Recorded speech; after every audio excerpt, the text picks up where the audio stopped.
Season 2, speaking of the spectrum, we are back. I told you we'd be back. And if you haven't noticed, we're new. We have a new look. We have a new Joe. He's no longer in Hawaiian shirts. He's clean-shaven. You'll see him in a minute. But yeah, before I get into what we're going to be talking about and stuff, I want to thank our sponsors as always, our friends from Season 1, Pulse MD. Thank you guys. And new season, new sponsors. We have another set of friends who are here to support us through this season, along with Pulse MD. It's Pan Dermatology. So thank you guys for your generosity keeping us going. And look at us, we got an upgrade, right? So there you go. Hopefully more upgrades coming too. They're going to double our pay too. I wish we got paid and double it.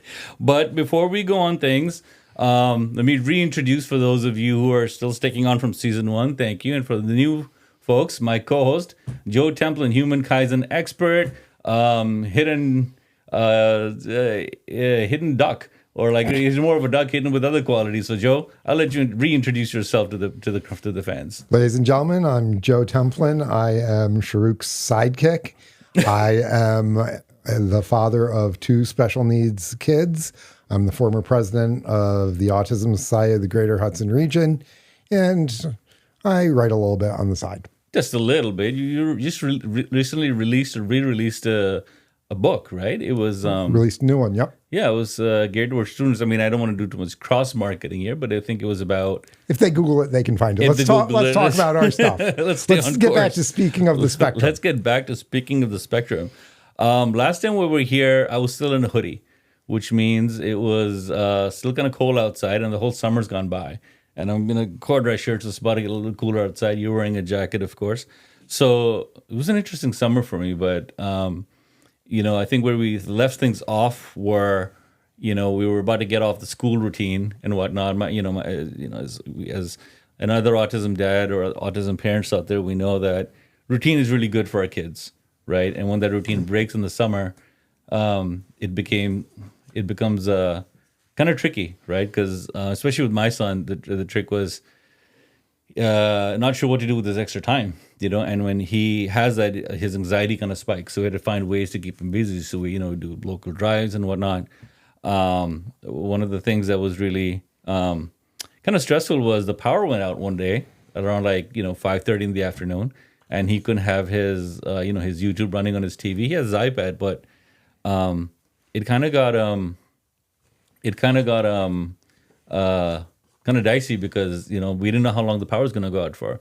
So we did it. We switched to plan A, which was let's go drive him around for like an hour or so. Until the power comes back. It still didn't come back. We were driving. Now it's 9 o'clock or so in the night. We come back, and there's still no power. And my wife and I had to make a game time decision here. Do we check into a hotel? Do we go to a friend's spot? What do we do? So we kind of did the math, and we were it might be cheaper to actually drive to her sister's house in Boston than stay at a hotel, right? Where we know he's going to be comfortable. Yes, I was getting sleep deprived, but caffeine can fix that. But let's do this. Mind you, it was a work night. So I took my laptop with me. We drove all the way to Boston, middle of the night. We got there at 1 a.m. We crashed at her sister's house. And, it was tough for a few hours, but then at least the situation diffused a bit. And the next morning, woke up. I was able to, work out of our house. And on the next evening, we drove back to Albany when the power came back, many, many hours later. So that was interesting. It was not.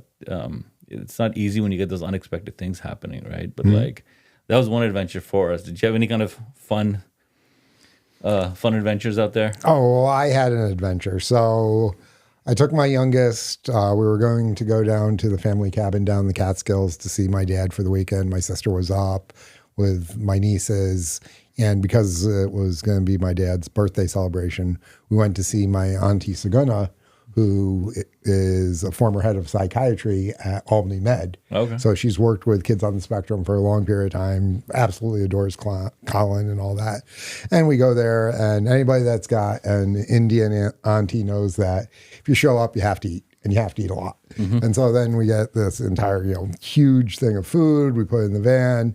And because we were out a bit from where we'd normally go on, GPS takes us down a different route down to the Catskills. I'm like, all right, we got 1.5 times the gas we need. We're good. But this is when the hurricane's coming on in. Oh, wow. And so we're going on down, and we have to take these. What could possibly go wrong, right? Yeah, what could possibly go wrong? So we're on these, country roads, and it's just absolute torrents, and the water's coming down the hill, and the water's red because of the clay, because it's like just that much. And then you start seeing small trees. I think I saw an outhouse or something coming down the hill. And we're driving out. Is that why things are there's red? Trees down, so we have to stop. It's this little country road, and the last road we could turn off was like 15 miles back. So we're waiting, we're heading back down, and the fire chief comes by. He's like, I'm going to go up and take care of stuff. So they go up, they cut a bunch of the trees. 45 minutes, we start going. We get over through all this stuff. Then we come on down, and another detour. Oh, they're like, okay, go up here, up to the seasonal highway. Seasonal highway means it's closed half the year. Okay. All right. And it's closed because of bad weather. Because of bad weather, and now snow there's and bad stuff weather. and there's bad Wow. weather. Okay. And typically it's only half paved. Right. So we're heading on up, and there's trees down. I had to get out of the van, pull stuff, trees out of the road. There's literally rocks the size of my head in the road. There's standing water that was beyond my knee.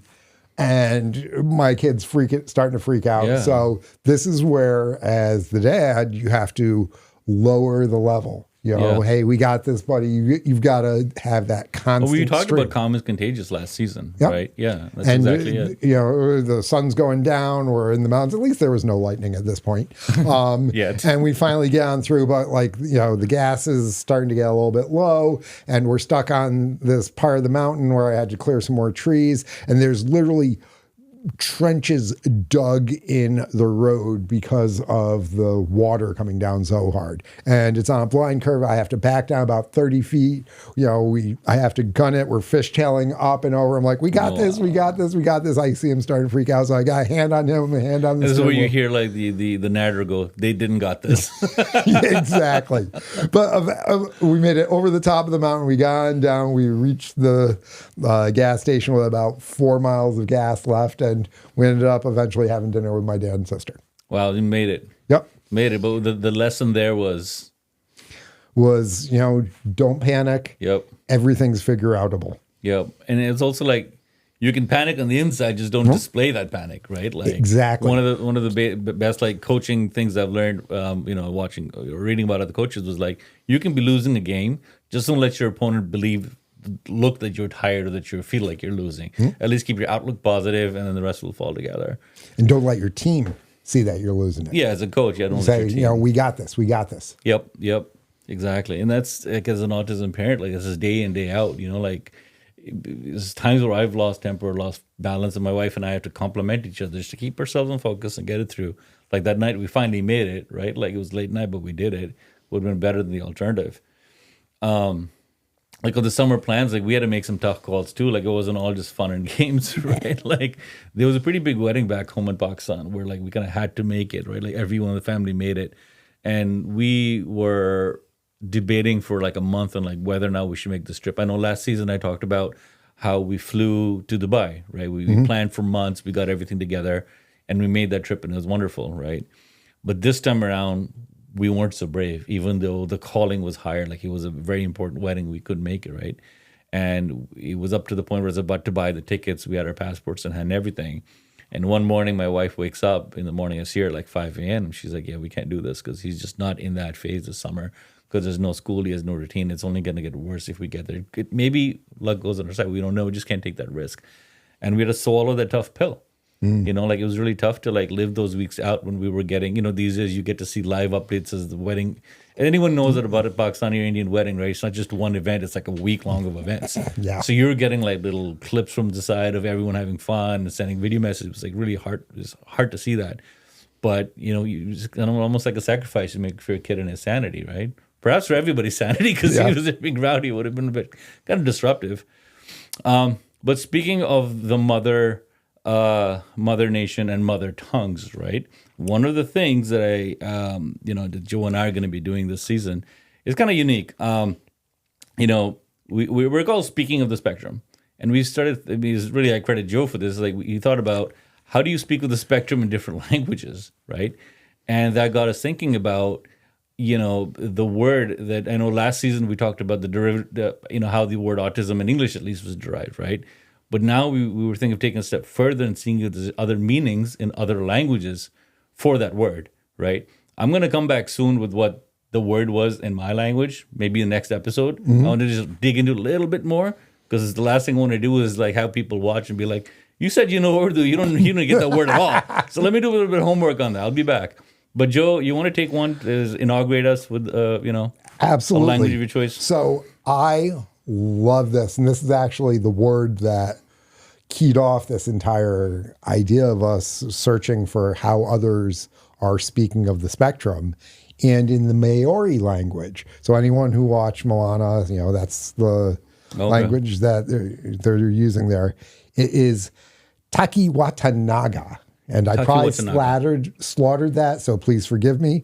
Taki Watanaga, which means in their own space and time. Okay, so what I really like about that, right? This initial reaction, we know about the in your own space thing, right? It's like a mental space or physical space, right?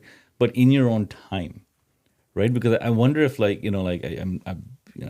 wish I could be in my son's head sometimes, but it's like, does time also move differently for them, right? Like sometimes it's like an event happens and then it doesn't register until much later for them, right? Much, much later. He might be like, sometimes we'll find him randomly laughing at something. It's like, what happened? What's so funny? He might be recalling something he saw on TV like hours ago. Yeah. Right? So in your own space and time is very, very like intriguing. And we're talking with my youngest. I'm like, hey, do you remember this? And he's like, no. I'm like, it literally happened 20 minutes ago. Yeah. And then he'll be like, don't you remember this? It happened, when I was 2 years old. I'm like, no, of course, I don't remember that. There's other stuff going on. Our first guest last season, Lisa Audi, the founder and owner of Bring On the Spectrum Bots. I remember her daughter came with her, right? Yeah. And when her daughter came with us to our podcast, she was reminding her of, Mom, this is just like the time we were on that other show. And her mom's like, what are you talking about? It was like months and months ago. And then she still remembered it like it was yesterday, right? So that was like, there you go. It's like the time is put together maybe a little bit differently in the autistic person's, perception of time. And as my kid says, he's a mutant and that's part of his superpower and it exhibits in different ways. And this is one of the things that hopefully we can find ways to tap into for those individuals so that we can help them out in a lot of ways. Yeah. Because the fact of this week that I wanted to talk about, since we're talking a lot about school and everything, is that roughly 50,000 people per year on the spectrum finish high school in the United States. Mm-hmm. Okay, that's a big number. They actually graduate and get certificates at a lower rate than their peers who are not on the spectrum. And there is no federally mandated support for these individuals once they turn 18. Once they're out of the high schools, they literally are cut loose in our society for the most part. I think I read the term for that online. It was called like the something waterfall or something cliff. I got to look up the exact term, right? It's like the cliff where like there's suddenly all of these folks on the spectrum matriculate to the age 21, and then there's like a drop. Exactly, it's a cliff. I've got to look up the exact term. And if I find it, I'll put it in the description or the comment section. But it's pretty drastic, right? Like I know, I think some other states, I think Arizona has a nice setup where there is some kind of continuity, some kind of state provided funds after the age of 21. But I think as New York State and maybe even Massachusetts might still need to be working on that.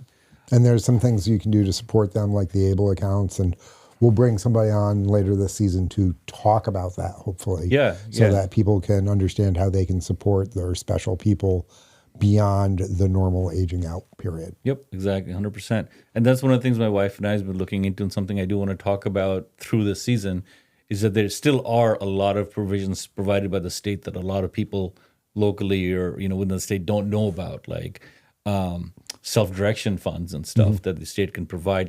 But you actually get an annual budget provided from the state where you can use that money to sign up your kid for classes, therapy, get a comm hub or get a therapist at home. It covers camp in a lot of ways. Covers camp. So there's a lot of kids at the Cub Scout and Boy Scout camps who are on the spectrum and who are there partially because of the support that they receive from the state, which one gives the parents a little bit of time away, but two, the Scouting America, as it's now called, has really done a lot in terms of embracing and supporting the neurodiverse scouting community because of all the benefits that provides with peers and structure and get them out and moving and all these things that aren't necessarily natural to kids at all at this point, but for our guys and girls, it's even more important to get them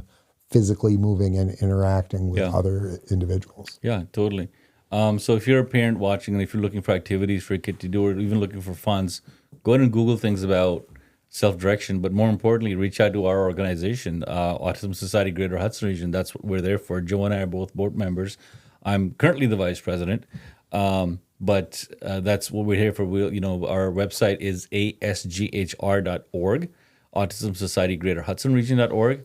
You can look up resources and shoot us an email there, and we'll connect you with somebody who can help you at least navigate, because there's a lot of paperwork involved. Heads up, we're still working through it. My wife and I are still waiting for all the paperwork to get through, but at least it gives you a starting point. You get going somewhere. That's what we're here to support. So. We're back in the spectrum. This is season 2. But another thing, I talked about how summer's wrapped up, fall's starting. You talked about, our kids and stuff. And that means back to school's about to start, right? Which is going to be its own set of fun, getting kids back in the routine. But it just so happens that my hero of the day, and this totally wasn't coordinated, it kind of came together well, I promise you. But this young man named Jake Barnett. Jake Barnett, it was really inspiring to me when I read about his story. I think he's now a teenager. But when he was 2, much like my son, he was diagnosed with autism. He started regressing. So regression is when, your kid's born, seems to be hitting all the check marks for development. And then around 2 or 3 is when, at least my son started to show signs of his autism, where his speech, there's no speech, or there was speech, but started to go away. Yep. Eye contact started to go away. Following directions started to go away, just like looking in one direction without actually looking at anything, right? So much like Jake, that was his story too. He started regressing around the age of 2. But with a lot of steps in the middle, a lot of hard work from parents, therapists, and just paying attention to the right things, getting him what he needs. Jake he's known as a child prodigy. He's been featured in the news before. He's a college sophomore taking honors classes in math and physics, and doing scientific research and tutoring fellow students. And he's still a teenager. Like, that's fantastic. Like, for someone who started regressing at 2. And that's, whenever I hear stories like that, it's so hopeful. There's so much hope as a parent, right? That there's, don't give up hope on your kid. There's so much in there that you just got to put the right pieces together for him or her, and things will get right. But here's a part that was really profound to me, was that, Jake is proud of his autism. Right, he says that he believes the reason why he's in college and is successful is because of his autism. Right now, last season when we had, forgetting the name, Dr. Rodney Mogan. Thank you, Rodney Mogan. I should not. We just got a forget that second name. PhD. Yes, wow. See that? Who's on the autism spectrum, right? His success and everything he can do is because of his autism, right? It's because of the unique way he can think. When we were in the news. Humble brag. We were in the news last season.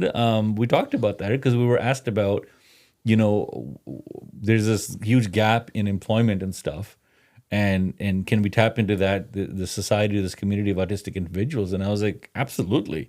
When you have that 80% of autistic individuals have an above average IQ, but what was it, only like 40 or 60% of them are employed? Yeah, it's a huge gap there that can be filled. And when you see that somebody is able to solve complex financial puzzles or solve complex, technical things, who's on the autism spectrum, you want to be able to hire them and get them into your workforce, right? It's a no-brainer.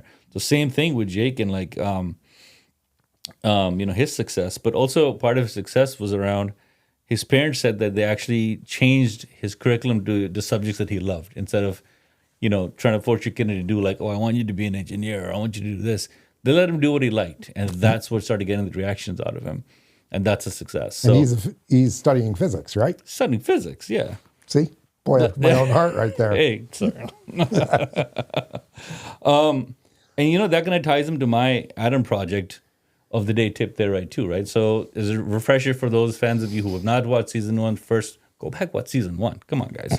But secondly, the Adam project stands for Autism Dads and Moms.